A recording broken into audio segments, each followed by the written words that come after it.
Webcom TV Culture.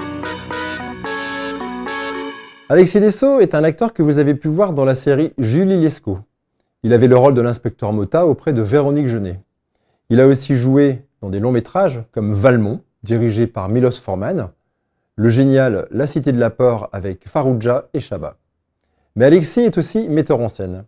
Rencontre sur webcom.tv avec Alexis Desseaux. Webcom TV Culture. Alors moi je voudrais savoir, mais qu'est-ce qui t'a amené au petit, au grand écran, enfin dans les écrans quoi? Écoute, une envie de toute façon de pouvoir aussi travailler avec ce type de média, c'est-à-dire enfin de caresser aussi la caméra, d'avoir un angle comme ça différent, un moyen de communication aussi très différent. Mais en fait, c'est surtout on a une formation, tu sais, de conservatoire, etc., très théâtrale, assez classique, avec cette envie quand même de rencontrer assez rapidement non seulement ces textes du spectacle qu'on rencontre pendant les textes classiques, contemporains et autres de théâtre, mais aussi des auteurs, des réalisateurs qui ont des sujets. Et donc ça commence souvent par le court-métrage, par la petite participation dans un film et autres. Et puis finalement, tu as l'impression d'avoir un personnage supplémentaire. Alors déjà, tu as la dualité de tes propres personnages, comme on connaît tous cette espèce de dualité qu'on a en chacun de nous. Alors déjà, tu es dans cette recherche-là, ce travail-là. Et puis finalement, tu as un troisième personnage qui est la caméra, qui évidemment est juste l'écran d'être vivant, réalisateur. Je te montre un peu, parce qu'on a eu la chance déjà de bosser ensemble aussi comme ça en fiction. Et c'est tout cet univers-là, cet apport supplémentaire sur ce personnage, sur cette histoire que tu vas raconter, qui finalement amplifie, décuple. Donc voilà, ça se fait assez logiquement pour un comédien, un interprète. Très rapidement, il a envie généralement de faire aussi de la mise et de travailler sur l'image. Mais comme on sait que le format est court, qu'il faut aller à l'essentiel, on essaie de concentrer encore plus. Et ça, moi, j'aime beaucoup parce que je me rends compte que même si je peux être dans une extravagance au niveau du théâtre, en zone d'ouverture physique, j'aime beaucoup la notion comme ça un peu serrée et qu'on aille chercher les intentions et que ce soit plus en nuances, en couleurs, en travail. Et ça, on peut le faire sur du court-métrage. Le fait d'être contraint d'une certaine façon, c'est assez intéressant parce que je me suis rendu compte que sur n'importe quel type de projet, quand c'est trop confortable, trop luxueux, entre guillemets, qu'on est trop gâté, ça se répand un peu. C'est-à-dire que ça se relâche un petit peu et c'est bon qu'il y ait ces moments de relâchement dans le jeu, mais c'est aussi intéressant qu'il y ait une contrainte de cadre, comme ça, comme tu dis, technique, de lumière, parce que là aussi, tu essayes de te recentrer aussi. C'est exactement comme ce cadrage ou ce zoom. Je vais te donner un petit exemple. Au théâtre, ça m'est arrivé dans des grandes scènes, et ça m'arrive encore là en ce moment avec la tournée, d'être sur des plateaux très lointains, et il y a des moments où j'aimerais que le public puisse être extrêmement proche, comme un plan serré cinématographique.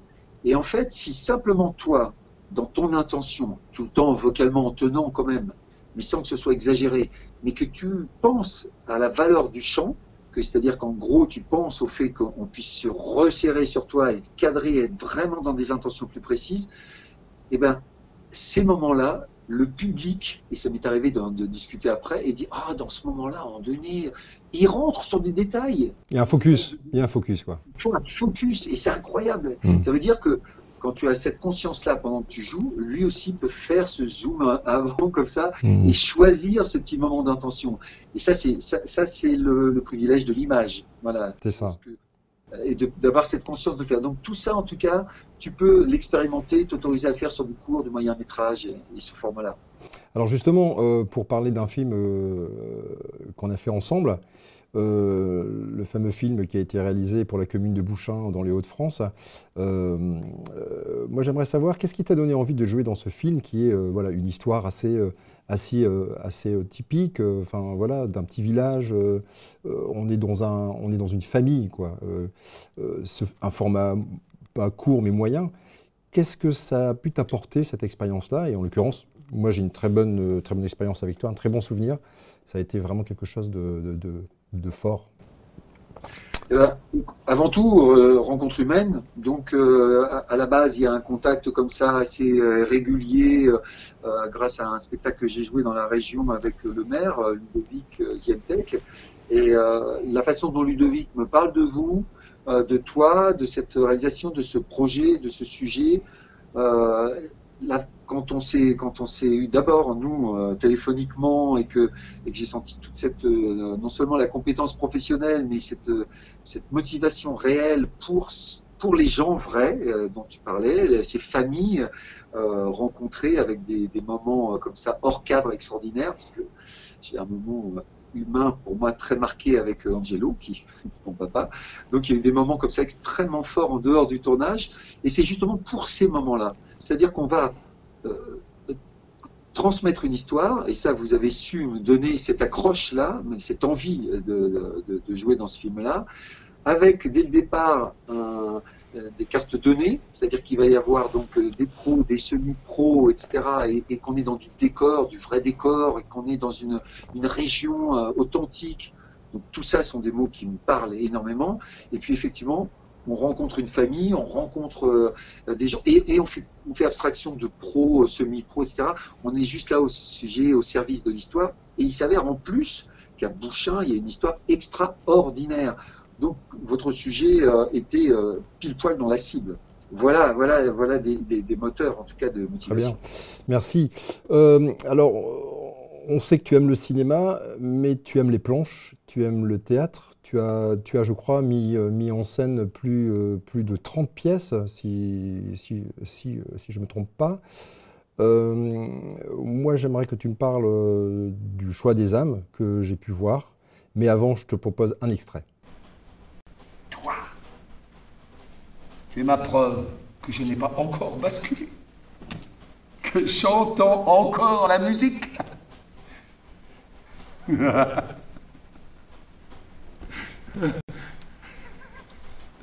C'est un trou bien plus profond dans lequel je pourrais tomber. Hein. Toi, t'es un gars qui fait des phrases. Comme Gaston. Eh ben, crois-moi, Gaston, il était pas plus heureux que nous. Ah, je te crois. Le Gaston, tout plein de cervelle qu'il était, il arrive à rien avec les vaches. Ah, ça se fout de ma gueule. Il y avait du monde, mais alors quand il s'agissait de traire les vaches, je faisais moi le malin. Je faisais mieux que lui. Et qu'est-ce qu'il est devenu, ton Gaston? À trop réfléchir sur le bonheur, il n'a jamais pris le temps d'être heureux. Alors que si tu te lèves avec le soleil, avec du travail jusqu'au soir, si t'as pas eu malheur, c'est que c'est le bonheur. Alors Alexis, le choix des âmes, c'est une pièce forte, jouée avec Stéphane Titeka. Tu peux m'en parler un peu? Ouais, j'ai le temps de parler de notre rencontre avec Stéphane. Voilà, pareil qu'avec toi. C'est-à-dire qu'au début, c'est un coup de fil, c'est un auteur qui nous met en contact. J'étais parti sur un autre projet et il me parle de Stéphane et il me dit, écoute, il y a des connexions, j'ai l'impression que vous devriez vous rencontrer. Je l'appelle et je lui dis, voilà, je suis à la recherche d'une pièce qui parle de l'éveil de la conscience, voilà, et qui pourrait se dérouler dans cette période, 14-18, avec 2 personnages, etc. Et est-ce que ça te parle? Est-ce que c'est... Voilà. Et puis, il y a tout de suite une alchimie, il y a une connexion, il y a une alchimie, il y a un développement. Et en fait, Stéphane a une générosité dans le travail, une générosité comme ça humaine, une boulimie aussi. Et donc, il me propose, il chope tous ces éléments un peu déterminants. Et 10 jours après, il y a quasiment la moitié du texte, quoi, à un moment donné. Donc, le choix des âmes. Et dedans, il y a une métaphore sur cette petite pièce qu'il y a à l'intérieur du violoncelle, une petite pièce qui donne toute la résonance, quoi, l'âme du violoncelle. Et à partir du moment où il y a eu cette image-là, où c'était saisi, je savais que c'était Stéphane. Et que même s'il défend plein de choses au niveau de la conscience, je sais qu'elle est éveillée. Excellent. Alors aujourd'hui, dans un autre registre, tu joues une pièce, enfin dans une pièce d'Alexandre Dumas qui a été adaptée par Sartre, je crois, c'est ça? Tu joues dans Keane. Alors là, c'est l'actualité. Même chose, cette pièce aujourd'hui, elle tourne énormément, quoi. Elle a un succès incroyable. Ouais, c'est extraordinaire aussi cette rencontre. Alors, je fais une petite connexion avec Stéphane parce qu'il joue mon Salomon et en fait, on parlait du choix des âmes, tu vois, et ce que ça permet, ce que ça a permis, ce que ça va encore permettre, c'est que Alain Sachs, le metteur en scène, nous a vus en fait à Avignon et il nous a demandé, il nous a parlé de cette pièce et il nous l'a proposée. Et donc je retrouve Salomon là aussi, Stéphane, on se retrouve en binôme dans cette troupe parce qu'on est 8 sur scène. Oui, il y a eu la création en décembre 2018, un vrai travail de création parce que finalement Alain a encore adapté pour que ça fasse moins de 2 heures, sinon on était sur 3h15. C'est vraiment une pièce extraordinaire. C'est la quintessence du théâtre, il y a tout dedans, il y a tout sur le... Et tu dis d'ailleurs souvent, on a chacun un Kin en nous. On a absolument, parce que je parlais de cette dualité tout à l'heure, on a chacun qui en soi, c'est exactement ça. Et donc c'est pour ça que je pense qu'elle touche autant cette pièce, parce que en fonction des situations, on est soit dans l'hyper générosité, l'extravagance, le don, soit dans un truc beaucoup plus sombre avec une souffrance, un questionnement, des interrogations, des déceptions. Et c'est ce chaud-froid permanent de ce personnage qui est extraordinaire à jouer. Et voilà, donc création 2018 avec donc Alain Sachs, et finalement premier théâtre au Théâtre 14, succès après ce théâtre-là de critique et public. On se retrouve après au Théâtre de l'Œuvre avec une prolongation au Théâtre de l'Œuvre et puis finalement au Théâtre de l'Atelier. Et là maintenant on entame les tournées avec des interruptions. Webcom TV Culture. Merci Alexis pour toutes ces belles choses que tu transmets au public. Longue vie à Kin et à toute sa troupe. Je vous propose maintenant sur webcom.tv de regarder Entrer dans l'histoire, le moyen métrage que j'ai pu réaliser avec Jean-François Delchini, avec Alexis Dessau, Isabelle Ribeiro et Lou Berbach. C'est l'histoire d'une petite fille qui tient à son village et à ses habitants qu'elle aime.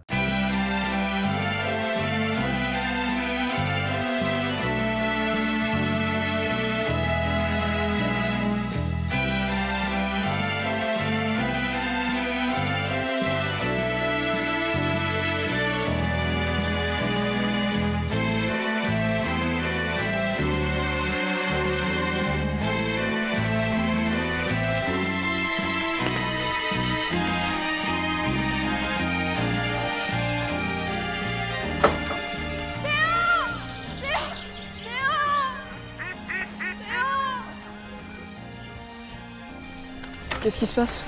Ma mère est mutée. On va déménager. Quoi? Mais vous êtes là depuis même pas un an. Je partirai quand? Elle doit commencer dans 3 mois. En Guyane. Non mais t'imagines, la Guyane. Je veux pas partir d'ici. J'adore ma vie, mon école, ma maison, mes copines, toi. Je veux pas que tu partes non plus. Qu'est-ce qu'on va faire? Mais t'as vu que vous auriez besoin d'un coup de main, non? Qui êtes-vous? Vous nous espionnez? Jeune fille, ce n'est pas parce qu'on a entendu qu'on écoutait. C'est toi qui as crié tout à l'heure. Oui. Tu veux rester ici? Oui. Et si je te disais que je peux peut-être t'aider, ça t'intéresse? Je ne vois pas ce qui pourrait faire changer d'avis mes parents. Mais on va essayer.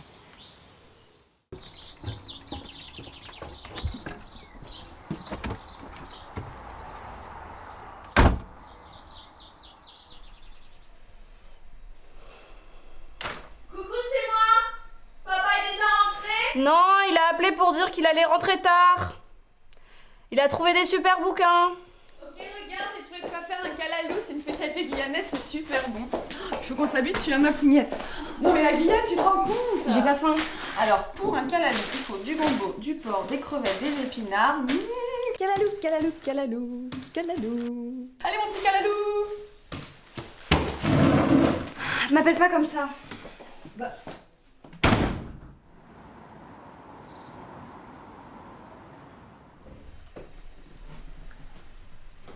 Ma pougnette d'amour, il faut te lever, c'est l'heure. Je me sens pas très bien.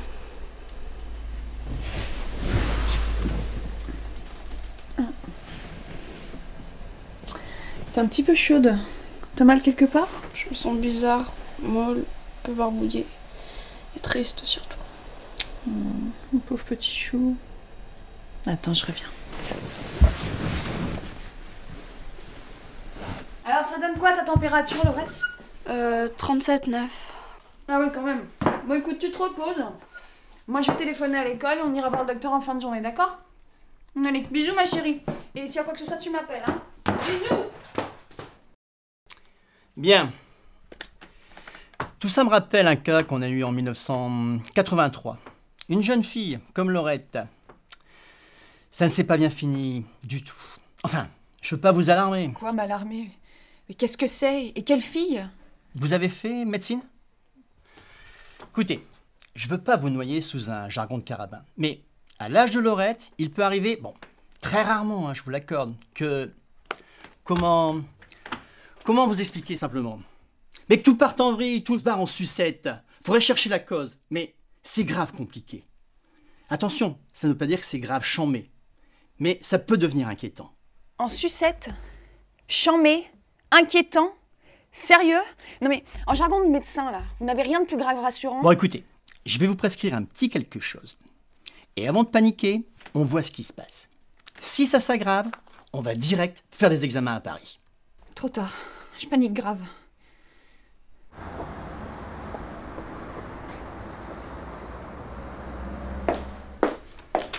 Bonjour. Bonjour. Oula. J'en ai déjà entendu parler de cette histoire. Avec cette jeune fille. Il me semble que c'était en 83. Il paraît que ça ne s'est pas bien fini du tout. Je veux bien vous donner ça, mais bon... Enfin, je ne veux pas vous alarmer. Si vous me dites que c'est grave inutile, je crie. Écoutez, si vous voulez un vrai résultat, il faut rencontrer le sieur Robert. Le sieur Robert. C'est quoi, c'est un spécialiste, un camembert? C'est quelqu'un qui peut vous aider. Bien plus que vous ne pouvez l'imaginer. Mais comment je peux le contacter? Vous avez son téléphone? Il est au courant. Il est déjà chez vous. Chez moi? Il est déjà chez moi?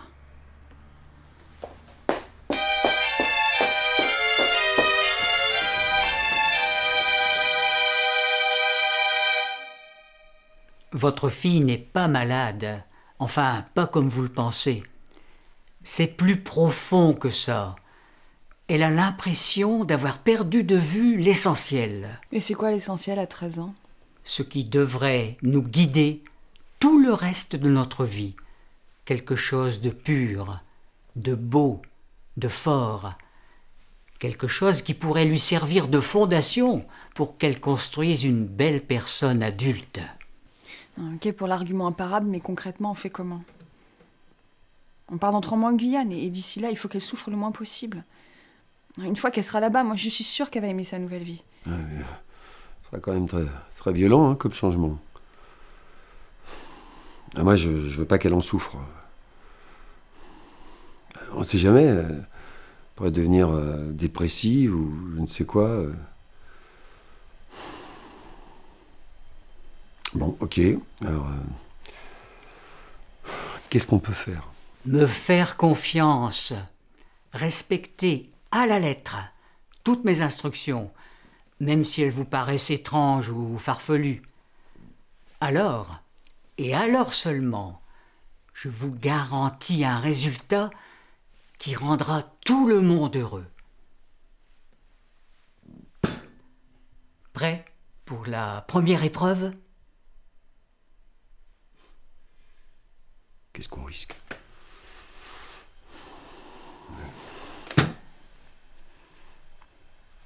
Oui.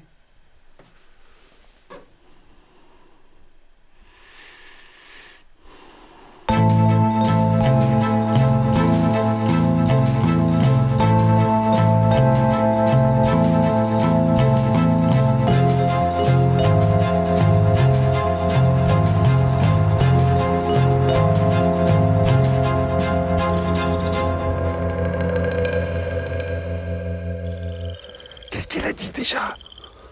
Laurette doit retrouver le courage de résister à l'adversité. C'est tout à fait logique, mais je vois pas le rapport avec ce lieu. Qu'est-ce que c'est? C'est la vieille cagoule de Laurette, ça? Ouais, c'est pour le côté mystérieux, espion, tu sais, comme dans les films. On doit pas garder les mêmes, hein. Ça va, moi?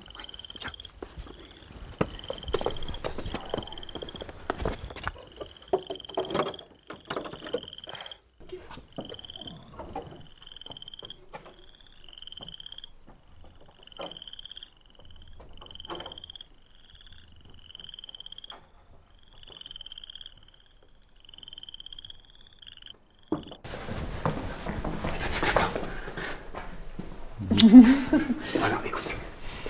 Il faut qu'on trouve quelque chose qui a un rapport avec le 2 juin 1940. Ok. Tu vas par là. Là. Regarde.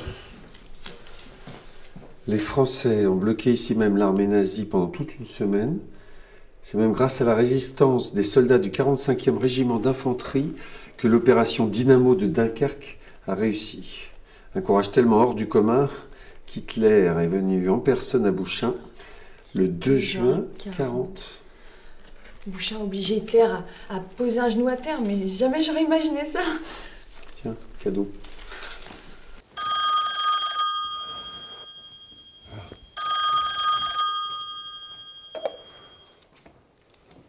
Ce qui est vraiment inimaginable, c'est la bravoure de ces hommes.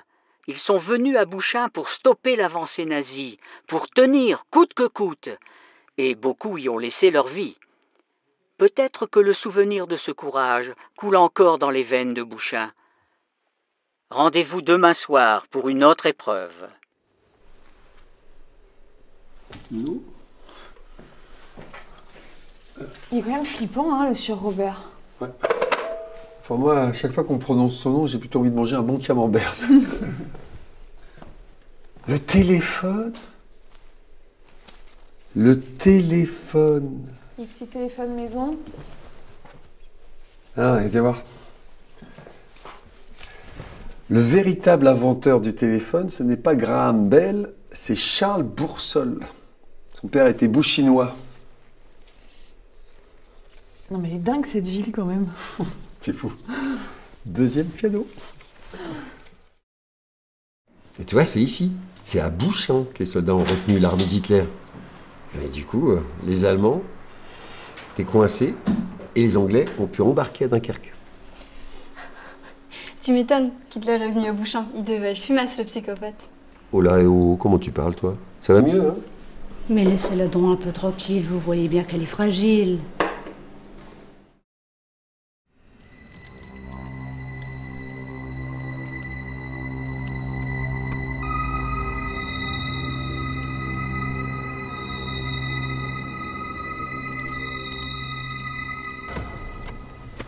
C'est là notre deuxième mission. Ouais. Challenge du jour. Comprendre l'hypersensibilité de Laurette. Mais dis donc, toi, c'est fini le look cagoule? Et le mystère, alors? Ouais, seulement la nuit. Puis à Bouchain, pas besoin de cagoule pour vivre le mystère, chérie. Ah, suspense. Allez, on y va.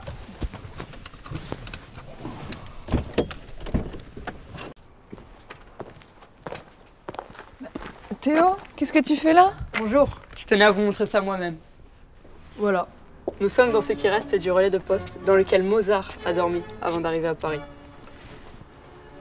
C'était quand on l'exhibait devant tous les rois d'Europe, comme un petit singe savant. Et puis à 11 ans, lorsqu'il compose son premier opéra, Apollo et Yacinthes, je vous l'ai mis pour l'ambiance. C'est à ce moment-là, ce n'est déjà plus un enfant, mais pas encore un adulte. C'est une période compliquée pour elle, enfin je veux dire pour lui. Heureusement, il a quelque chose dans sa vie qui le rend heureux, à laquelle il peut se raccrocher. Mmh.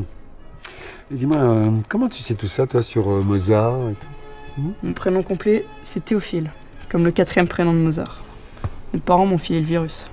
Dis donc, Théophile, c'est de Mozart dont tu nous parles ou de Laurette?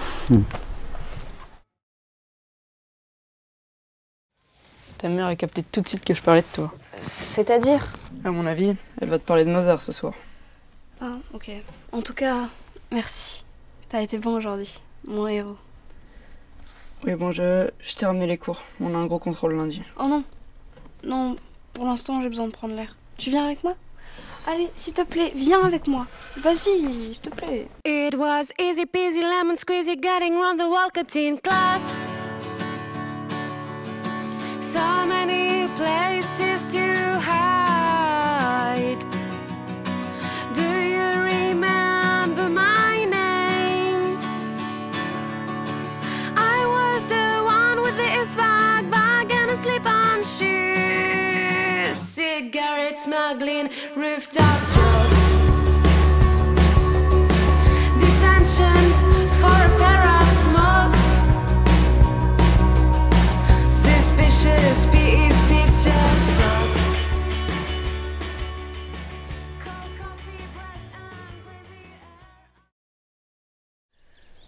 Bon, y a rien ici. Alors on va me dire que Nelson Mandela, il a écrit son premier discours à 12 ans sur cette branche. Fais pas ta cynique. Regarde, on a appris plein de choses incroyables sur l'endroit où on vit. Puis Laurette, elle voit bien qu'on fait tout ce qu'on peut pour qu'elle aille mieux. Ouais, t'as peut-être raison. Oh là là, je me demande ce que je vais chercher en Guyane. C'est une mauvaise idée. Je sais pas si c'est une mauvaise idée. Mais est-ce qu'on est sûr que c'est la bonne? Ah, vous voilà, vous. Bon, mais qu'est-ce qu'il y a à voir ici? Y a rien ici. Si, mais vous marchez dessus. C'est ici qu'on a retrouvé une pirogue vieille de 5000 ans, particulièrement bien conservée. Une découverte exceptionnelle, unique en Europe, longue de près de 7 mètres. On l'a enfouie à nouveau là, en attendant de pouvoir la lyophiliser pour la restaurer. Vous voyez, ce n'est pas la peine d'aller loin pour faire dans l'exotique. Ah, ok. Oui, vous avez entendu notre conversation. Oui, il semblerait que j'ai une décision à prendre. Bon, et en quoi cette pirogue préhistorique va aider Laurette, qui en passant va beaucoup mieux?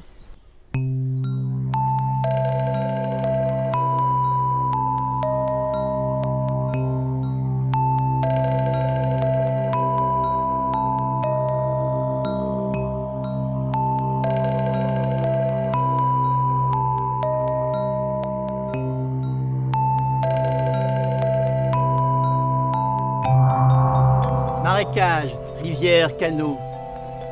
Ces terres ont toutes connu l'eau. Et l'eau, c'est la source de la vie. C'est peut-être pour cela que ceux qui étaient ici avant nous ont pu s'adapter. Ils ont trouvé des solutions parce qu'ils voulaient rester ici. Malgré ce que Bouchain a enduré. César y a établi son campement. Louis XI l'a assiégé. François Ier l'a brûlé. Charles Quint s'en est emparé. Vauban l'a fortifiée. Louis XIV l'a reprise pour la rendre à la France. Napoléon y est passé. Mais il y a toujours eu quelque chose de plus fort qui survit ici. Grâce à leur courage, leurs efforts et leur ingéniosité, nos ancêtres nous ont permis de nous ancrer dans un lieu que nous aimons. Laurette a senti cet héritage exceptionnel. Demandez-lui de vous dévoiler la dernière épreuve. Elle saura.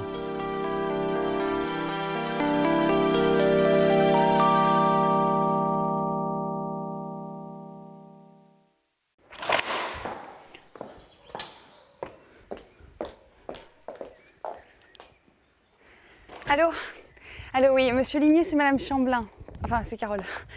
Oui, bonjour Carole. Alors, pas trop impatient d'être déjà guyanaise? Au fait, est-ce que vous avez déjà signé et renvoyé les contrats? Parce que je pense que ma secrétaire n'avait toujours rien reçu cette semaine. Justement, je voulais qu'on...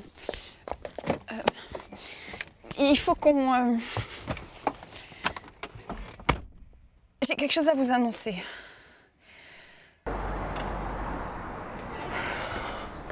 Je suis vraiment très content. Vraiment, c'est très très chouette pour moi. Pour un petit bouquiniste comme moi, c'est vraiment parfait. Merci beaucoup. Et puis à bientôt. À bientôt. Et vous passerez évidemment à la boutique. Bien sûr. Super, merci.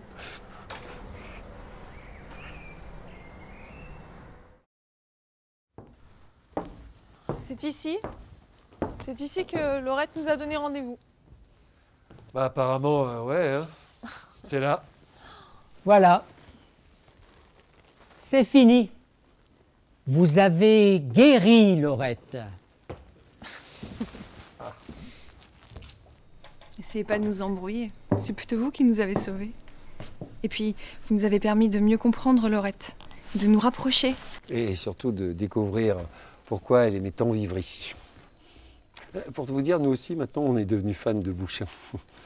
Parce que c'est vrai, le petit jeu de piste, là, c'était pour nous, en fait. C'était pas pour elle. C'était pour mieux nous ancrer. Ce sont nos ancêtres qui nous permettent de mieux nous ancrer, grâce à tout ce qu'ils ont enduré, espéré et bâti. C'est juste. Oui, mais ce sont nos parents qui nous permettent de croire en l'avenir et de nous construire. Merci, papa. Merci maman d'avoir fait tout cela pour moi. Ma chérie, c'est ici qu'on va s'ancrer, à Bouchain. J'ai refusé le job en Guyane. Et papa, il va ouvrir sa librairie des livres anciens dont il a toujours rêvé. Yes. On a compris grâce à toi et à tes complices que nous pouvions nous projeter ici à Bouchain, que c'était un bon endroit pour jeter les fondations de notre famille, que nous pouvons être heureux tous ensemble. Je vous l'avais promis qu'à la fin, tout le monde serait heureux. Le voyage aura été long, à travers l'histoire exceptionnelle de Bouchain, mais il en valait la peine.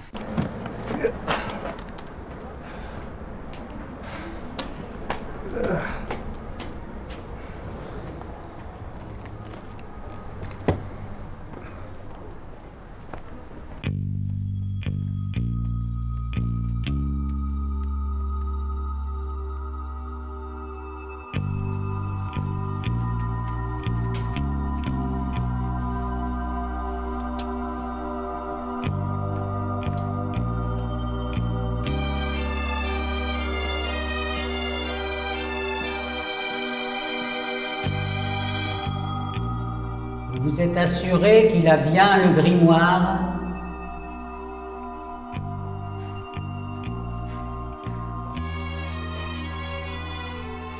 Je l'ai rangé moi-même avec ses autres livres, maître.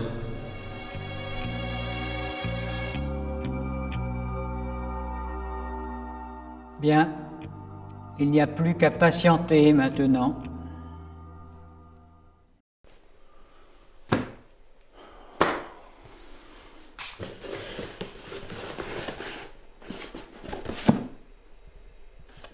Qu'est-ce que c'est que ce truc? Mais c'est pas à moi ça. Wow. Qu'est-ce que c'est que ça?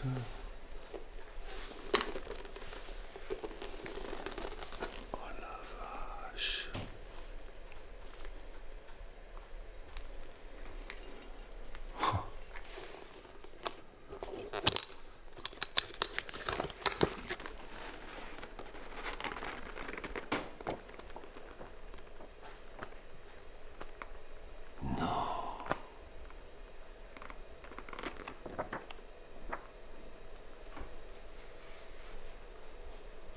C'est pas vrai.